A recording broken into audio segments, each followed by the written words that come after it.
This is a 2018 Jeep Wrangler, and it is totally 100% new, completely redesigned compared to last year's model. Now, to your untrained eye, it may not look completely new, but it is, and today I'm going to take you on a tour of the first all-new Wrangler in 10 years.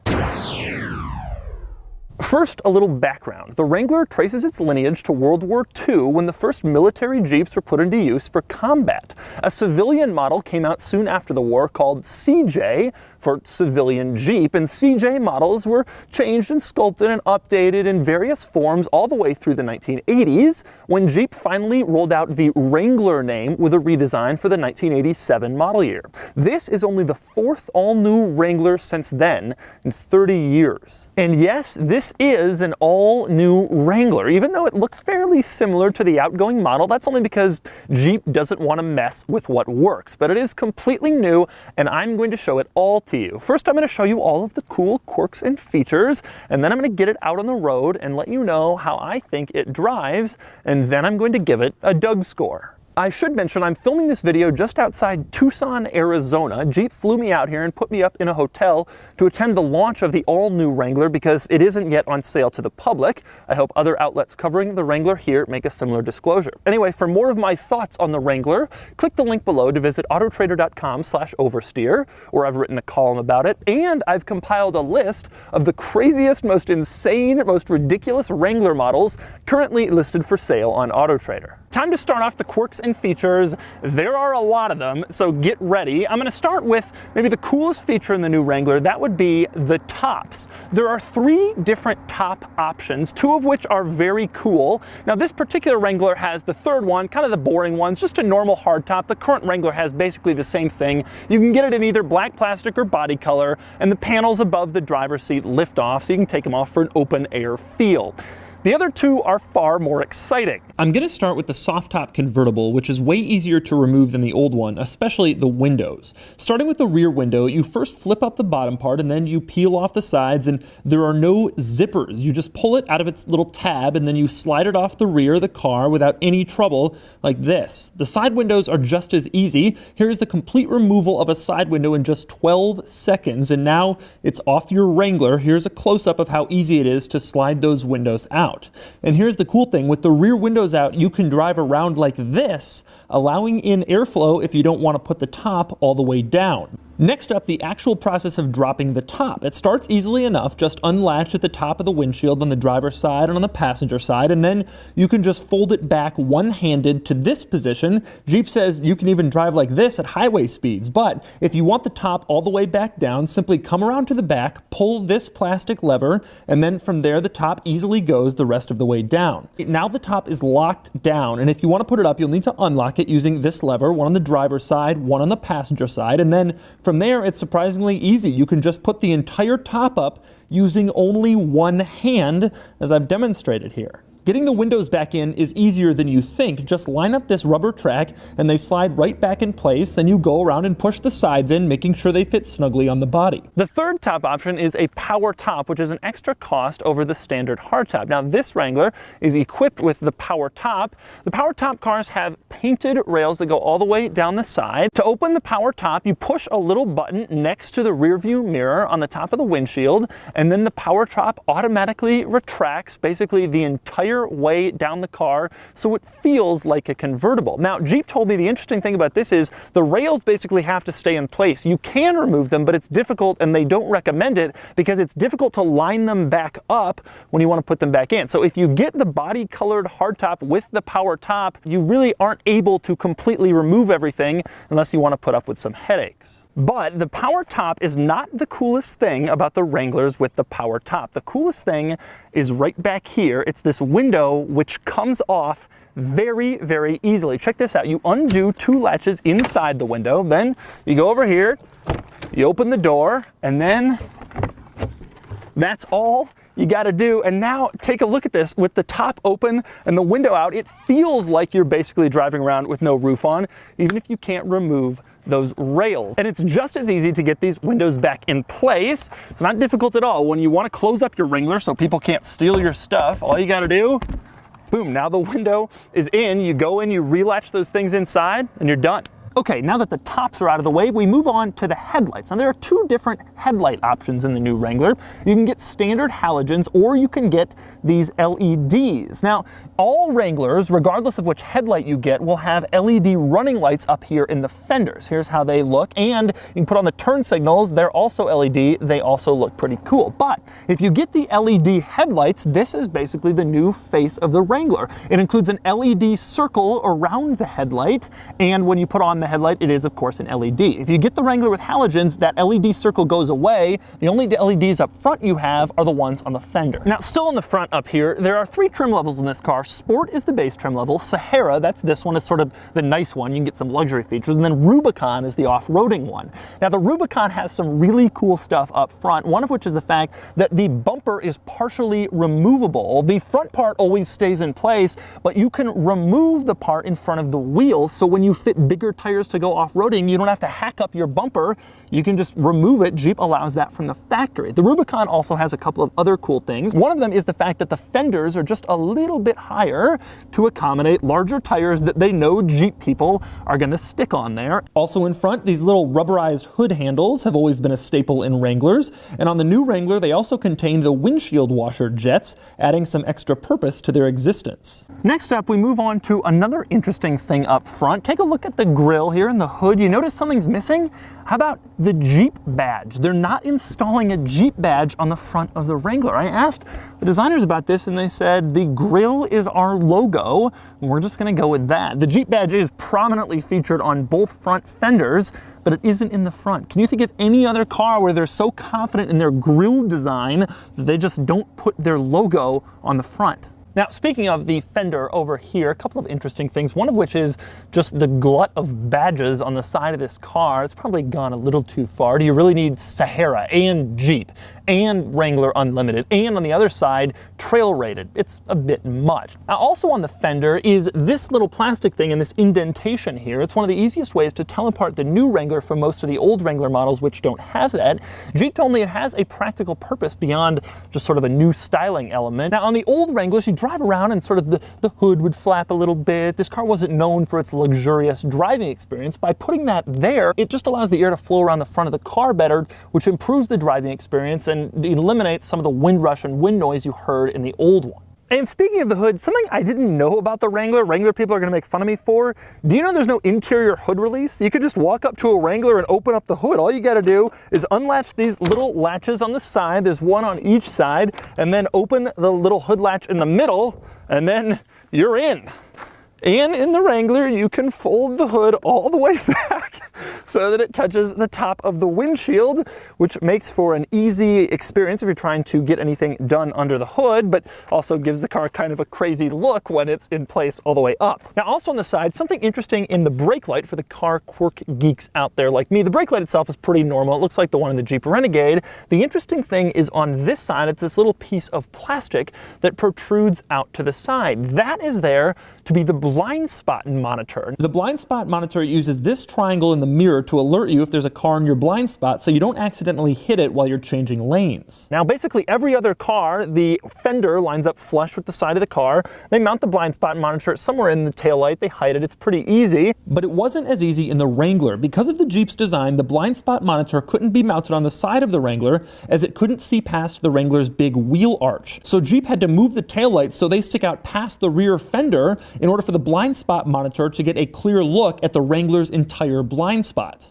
And that could lead to a problem when you're off-roading, because if you're going through a thick forest or, I don't know, whatever, something could come along the side of the car and then basically hit this and take the whole tail light off, which could be an issue. But the Jeep people told me if they wanted to put blind spot monitoring in this car, which basically everything has now, this was the only way they could do it. And they worked really hard to find another solution, and this is it. Now, moving along all the way to the back of the Wrangler, another car geek quirk. The cool thing about this car, this third brake light is adjustable. So when Jeep people inevitably go and switch out their tires and put giant tires on this thing so they can go off-roading or mudding or whatever, you just unscrew the back of the third brake light, you lift it up, and then you screw it right back in, and so it can accommodate any tire size. And that way you can pass inspection. If your state has it, you can have all your brake lights in place, even if you get a big tire on the back, without having to switch to some sort of aftermarket brake light solution. But the blind spot monitor and the adjustable third brake light are nowhere near the coolest things about the back of this car. That honor goes to the backup camera. The backup camera is hidden in here in the middle of the rear tire. And you're thinking, that's a terrible idea. If I get a flat tire, does that mean I have to disconnect the backup camera in order to get the tire off? No, you don't. All you have to do in order to access the spare tire and deal with the backup camera is take a little tool and take off this plastic protective cover over the backup camera. You just turn it from lock to unlock, and then you pull the cover right off. Pretty easy. Then you can see the backup camera piece sticks out and the tire and wheel slide right over it. You don't have to do anything with the backup camera in order to get this off the car.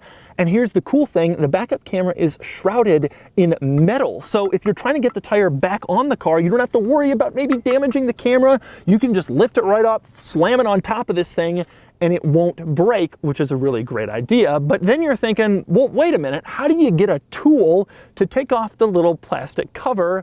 And that's where we get to the coolest part about this car. It comes with a toolkit to do basically everything. The center console in the middle in the front seat is divided into two pieces. There's the normal center console, which is rather large and has a lot of room for stuff. And then there's the upper one, and that contains the toolkit, and it contains everything you need to take off this. It contains everything you need to lower the front windshield, which you can fold down, and to remove the doors. The Wrangler comes with this stuff standard, and inside that little tool case, there's even a nice little manual for how to use everything, just in case you're confused. And yes, the windshield can fold. Now, this is a characteristic that goes back to the military Jeeps from the 40s. They were basically rectangles except for the windshield sticking up, so they made a folding windshield, which made it easier for them to be shipped. Then they were really just rectangles, and you could stack them or put them in crates, whatever you had to do, and that has carried on through all the other Wranglers, and the windshield has always been able to fold, but it's always been kind of difficult to do.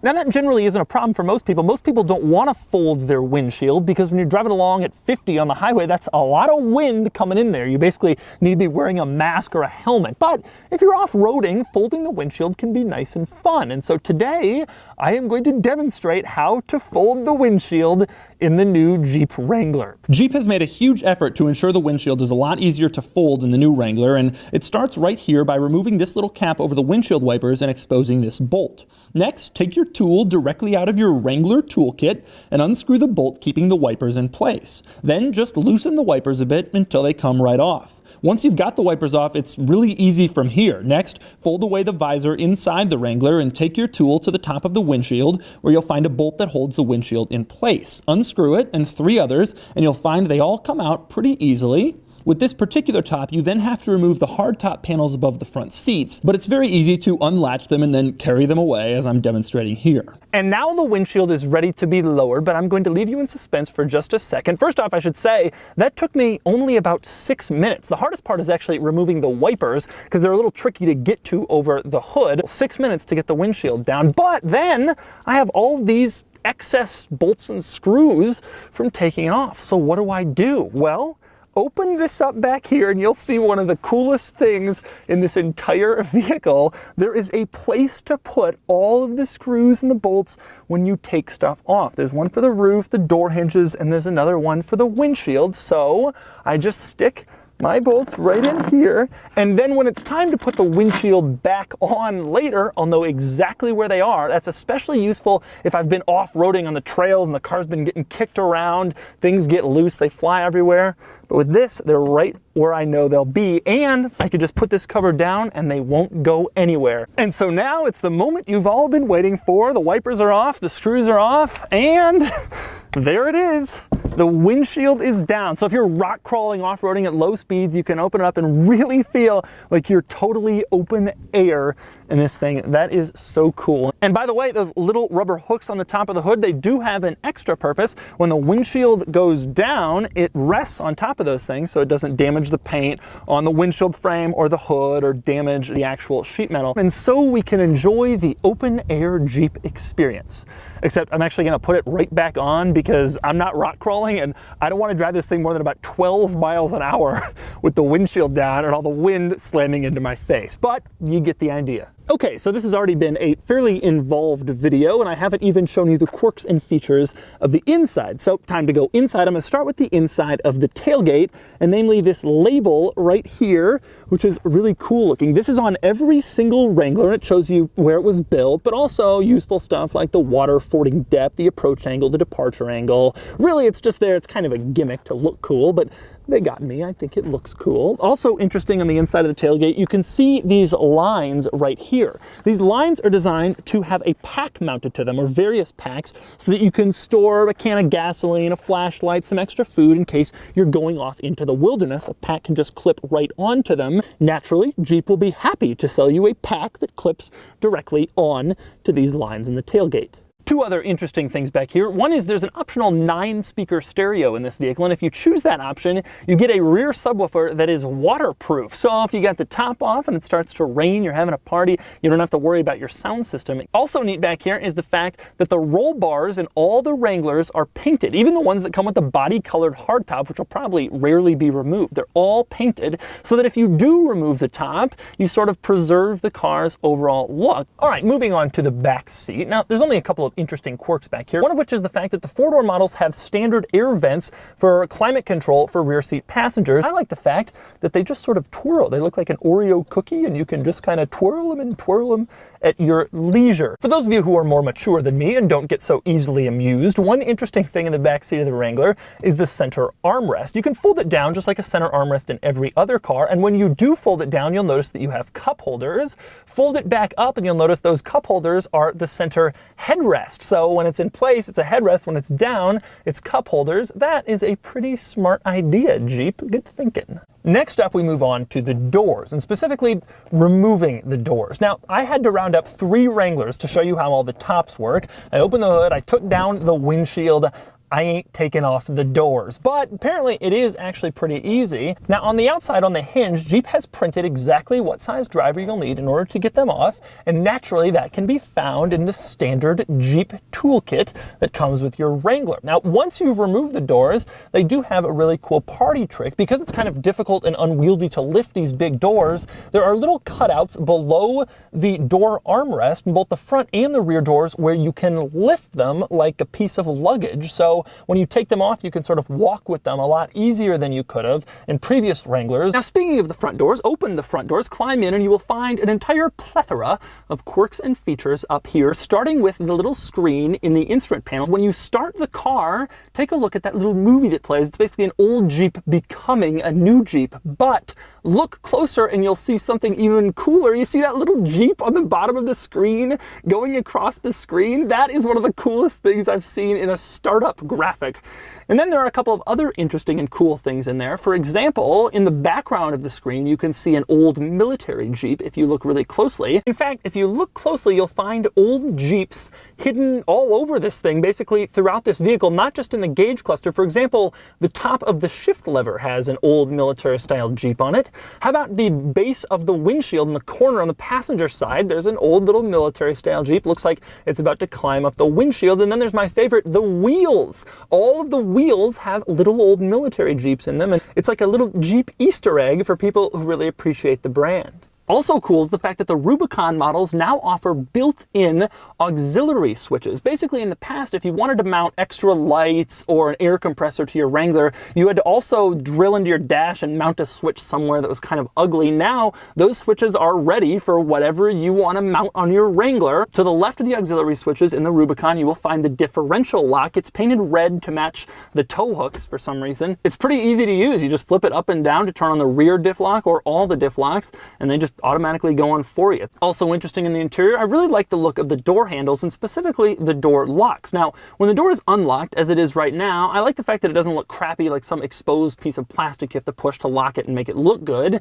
Instead, it looks nice when it's unlocked. But when you lock it, it looks even cooler. A little lock appears so you know your door is really locked. It's a nice little silly touch, but I think it looks cool. Also cool in the interior, I really like all the storage, and specifically I like the storage at the top of the dashboard. board. There are a couple of little cubbies there for whatever you might want, but more specifically, they're rubberized. So whatever you put up there isn't going to be rolling around as you drive around, or better yet, as you're off-roading. In fact, that rubberization is sort of a Wrangler hallmark, because this interior was made to get sprayed down, and Jeep tells me you really can spray it down. For example, the infotainment screen is just a regular giant infotainment screen, but it's surrounded by this huge rubberized frame. It looks like one of those giant phone cases people use, so big they can't even fit their phone in the pocket. I guess the theory here is that the rubber acts as a seal, and it makes sure that if you do hose down the interior, water isn't going to seep into the screen around the edges. Also cool, the cup holders are rubberized, and in the middle of the cup holders,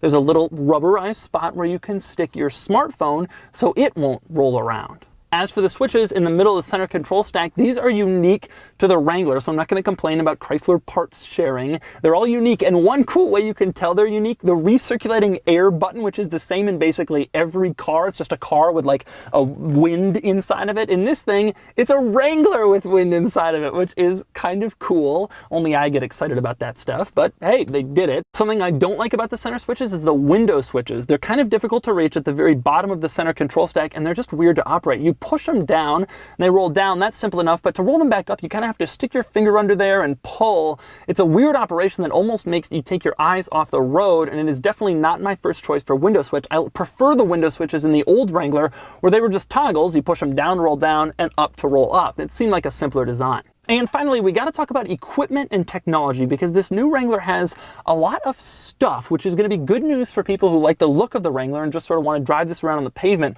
without doing any crazy off-roading or windshield removing. Now, the Jeep people hate those people, but I think they'll appreciate at least some of this stuff too. I'm going to start in the infotainment system. The coolest thing I think about this infotainment system is the drag and drop feature. Basically, the bottom line of the infotainment system is always visible on every screen. Navigation, phone, doesn't matter what you're on, and you can drag and drop items to that bottom line. So for example, I always complain that the heated seat controls shouldn't be hidden in some menu.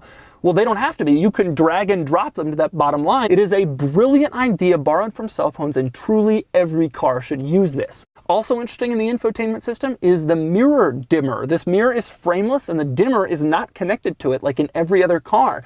If you want to dim the mirror or undim it for night driving or daytime driving, you got to go into the infotainment system and push a little button. I've never seen that before in any car.